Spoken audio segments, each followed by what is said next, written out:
Halo Londoners, kembali lagi bersama aku Pawan Kaur di program Youthpreneurship, Be Successful, Young and Entrepreneur. Gimana nih kabar teman-teman di rumah? Semoga kita semua selalu sehat ya, apalagi sekarang COVID-19 lagi naik-naiknya nih. Aku berharap teman-teman di rumah tetap menjaga dan memperketat lagi protokol kesehatannya ya. Bukan hanya mencuci tangan aja, tapi juga mulai memakai double masker, menjaga jarak, menjauhi kerumunan, dan mengurangi mobilitas keluar rumah atau berkumpul bersama teman-teman. Nah, episode hari ini akan seru banget karena aku ditemenin sama owner dari Nyapi by Edozel, Harapan Indah Bekasi. Halo Kak, boleh dong perkenalan dulu namanya siapa dan umurnya berapa? Kesibukannya yang dijalanin sekarang ini apa aja nih? Halo, salam kenal, nama saya Adnan, umur saya 29 tahun. Sejauh ini jalanin franchisee Nyapi by Edozel di Harapan Indah. Tapi di luar itu ada usaha lain, yaitu usaha properti sama usaha interior. Salam kenal Kak Adnan, langsung aja ya Kak. Pertama-tama boleh dong tolong jelasin franchise Nyapi secara general dan cerita sedikit tentang awal usaha ini tuh seperti apa. Ya, thank you. Nyapi ini memang kolaborasi ya, gitu. Jadi awal mula Nyapi berdiri juga kolaborasi antara franchise Baba Raffi yang udah terkenal. Baba Raffi kan dia memang backgroundnya franchise gitu ya, franchise yang macam-macam mulai dari kebab dan lain-lain. Nah dia bergandeng dengan chef gitu namanya Yasir Sani, dan ada influencer juga, content creator lah, Edozel gitu. Akhirnya melahirkan Nyapi ini gitu. Nyapi juga came up as F&B yang fokusnya ke daging asap ya, sei sapi gitu. Dan memang di awal 2020 itu kan udah mulai ramai banget ya. Sebenarnya sebelum tahun sebelumnya juga udah mulai ramai usaha sei sapi gitu. Jadi akhirnya muncullah brand baru ini namanya Nyapi gitu. Pertama kali muncul itu udah mencoba untuk membawa keberagaman berbeda sih, karena pendekatannya kan yang lain itu kalau sei sapi lebih ke bumbu-bumbu tradisional, topping-toppingnya gitu ya, sambal apa gitu. Nah, kalau yang Nyapi ini dia pertama kali muncul itu dengan sambal mentai, Korean spicy gitu-gitu. Jadi lebih ke kekinian gitu. Awalnya pendekatannya seperti itu.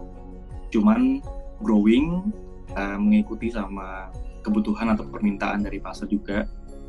Akhirnya ada muncul topik baru. Cuman emang masuk pertama ini kan launchingnya waktu pandemi ya. Jadi tantangannya cukup gede juga itu waktu pertama kali muncul Nyapi. Baik, berarti memang basically ini memang karena sei sapi sekarang lagi kayak map banget ya. Wah, keren juga nih. Kalau boleh tahu, sejak kapan sih kakak mulai membuka usaha ini dan dorongan apa yang bikin kakak kepikiran untuk memilih usaha franchise dibanding usaha sendiri? Ada yang menginspirasi kah? Awalnya kan mau jalan bareng sama teman-teman, tapi karena pertimbangannya itu knowledge-nya sama experience-nya kurang gitu, kita milih untuk oke lah kita coba untuk ngambil franchise, karena background franchisor itu kan punya manajemen yang cukup bagus lah. Itu kita pengen baca dari situ. Terus juga yang paling penting kemarin itu karena mulai usaha waktu masa pandemi itu kalau nggak ada ambasadornya, nggak ada mukanya gitu, brandnya siapa gitu, itu kan strugglingnya cukup gede ya gitu. Jadi untuk cutting cost ke sana itu kami pikir kemarin kayaknya pakai franchisee itu, sebagai franchisee suatu brand tuh punya fasilitas untuk melewati beberapa step di awal supaya brandnya tuh udah dapat duluan di awal. Makanya risiko itu yang kita ambil untuk ngambil franchise. Inspirasinya dari mana ya, karena memang waktu jalanin usaha ya, waktu pertama kali kena COVID gitu, itu kan badainya cukup gede gitu.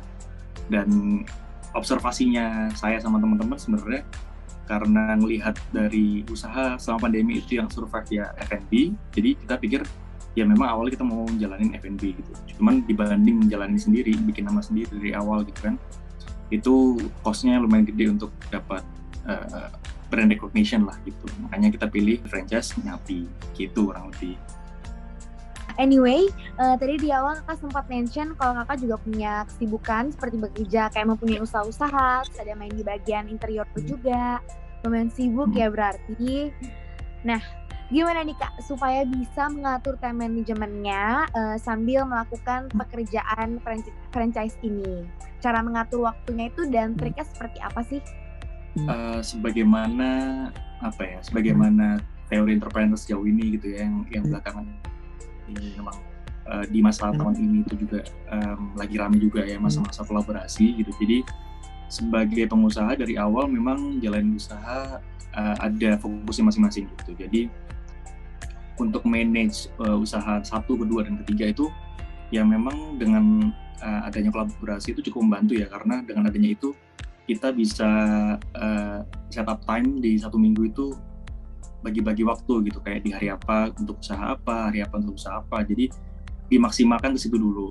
Adapun nanti pasti ada aktivitas-aktivitas yang memakan waktu lebih dari waktu itu ya, tapi ya itu udah jadi konsekuensi kita gitu untuk jalanin usaha. Dan sebagai pengusaha ya memang waktu akan habis untuk ke situ gitu, jadi fokusnya kalau bisa memang time managementnya itu bisa diluangkan minimal gitu, karena kehadiran itu kalau tadi kita bilang jalanin usaha itu memang penting banget gitu, karena kan orang harus ngerasain presence-nya di lokasi ya, mau itu tim kita, mau itu customer kita gitu.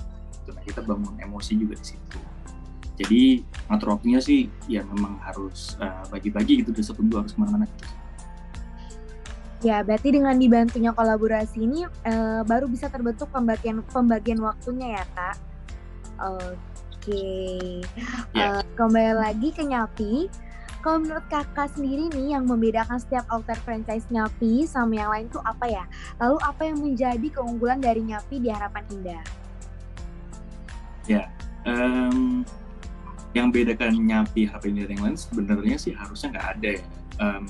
Franchisee itu udah terkunci sama ground rules yang dipunyai sama franchisor, yaitu koridornya untuk jalanin brand ini tuh harus gimana dan gimana itu udah ada SOP-nya. Jadi kalau kita mau agak cross boundaries atau going out boundaries tuh ada konsekuensi pasti gitu. Jadi kalau kita mau franchise, otomatis kita nggak mungkin bisa beda-beda. Yang mungkin bisa beda itu sebenarnya lebih ke target market ya. Jadi bedanya franchisee satu cabang dan yang lain tuh target marketnya beda-beda.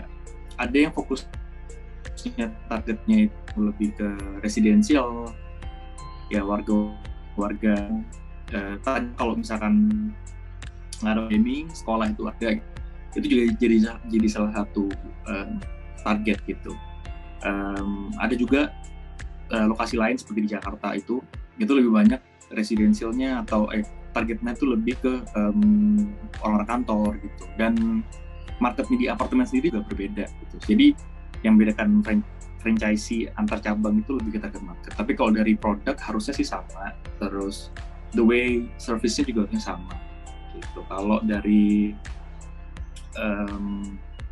nilai yang bikin beda dari Harapan Indah sama yang lain tuh, kalau saya sih ngerasanya kalau di Harapan itu lebih fokus ke residensial ya, karena untuk area perkantoran itu kalau di Harapan Indah nggak terlalu banyak gitu, lebih kayak ya mungkin perkantoran ini kan kantor-kantor komersil ya, bukan kantor-kantor usaha-usaha yang banyak gitu, kayak daerah mana ya, seperti Galaxy gitu, itu kan banyak banget gitu ya. Gitu. Wah, hebat ya kakak ini, ternyata masih muda tapi sudah bisa menginspirasi. By the way Kak, sekarang kan kalau restoran tuh ada protokol kesehatan dan peraturan baru ya dari pemerintah. Nah, untuk dari Nyapinya sendiri, Nyapi di Harapan Indah ini itu seperti apa ya Kak peraturannya? Kalau dari protokol kesehatan sih kita ngikutin pemerintah ya, syarat-syaratnya dan gitu. Jadi di awal pandemi memang kita bikin batas-batas gitu. Ya intinya sih kalau dari kami, kita juga menjaga kesehatan tim juga gitu, jadi berkala gradual gitu kita tes juga supaya kita pastikan benar-benar nggak ada yang sakit, karena kan sensitif banget ya kalau jualan makanan gitu tuh, orang batuk gitu kan orang jadi was-was gitu. Jadi kalau kayak gitu tuh pasti kita istirahatin gitu. Terus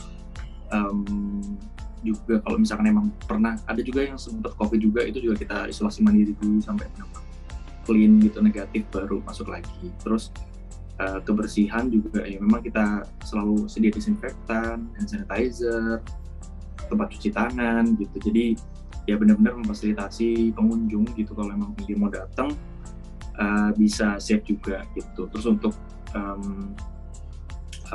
tempat antrian juga kita juga kasih batasan juga sih gitu, supaya nggak ada kekhawatiran kan, karena kan di lingkungan di Harapan Indah, ya nggak cuma di Harapan Indah aja ya, tapi juga di tempat-tempat lain juga ada banyak orang juga concern gitu kalau misalkan antrinya itu berdempet-dempetan atau berdekatan sama ojol gitu kan, lumayan agak mengkhawatirkan gitu. Nah itu kita juga selalu jaga sih.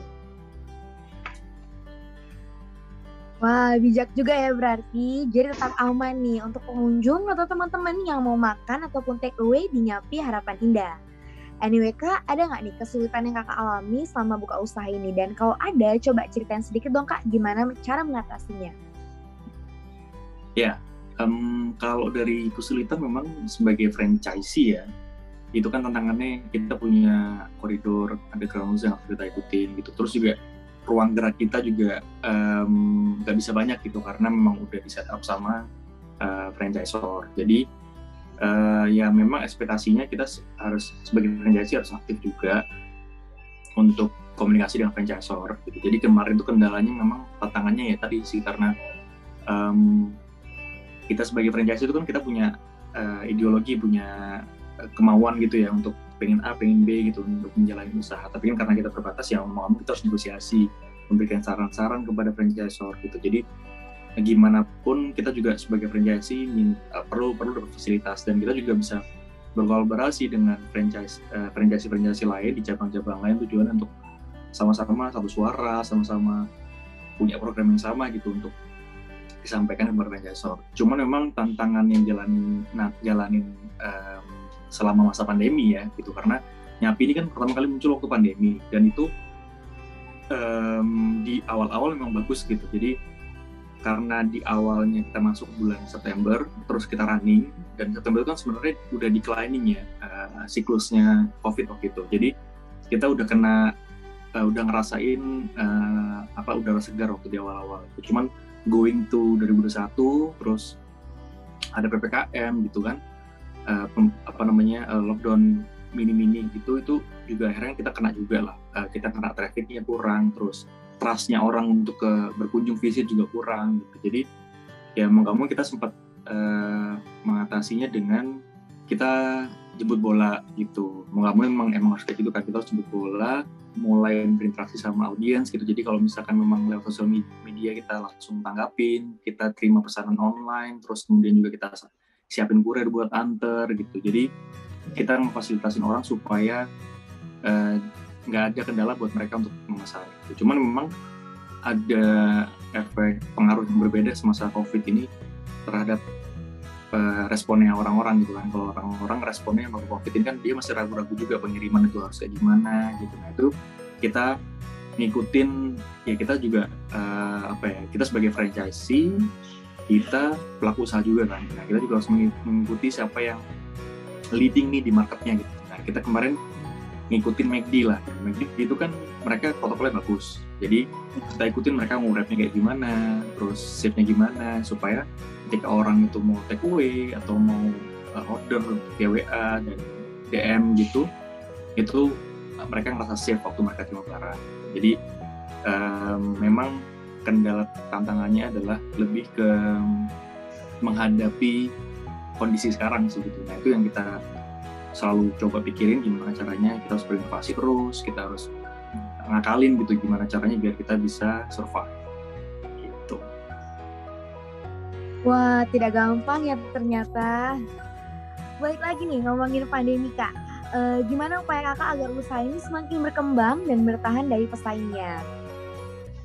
Ya, kalau berkembang dan bertahannya sih memang sebagai franchisee kan kita membuka suatu area gitu untuk jadi destinasi orang-orang untuk mau cari makanan, terus kemudian mau nyobain atau mau ngerasain nyapi atau definisi sapi di sekitarnya lewat kita juga bisa. Jadi pengembangannya sebagai usaha ini memang ya kita juga tetap harus menjaga pelayanan gitu. Pelayanan harus dijaga dan ditingkatkan.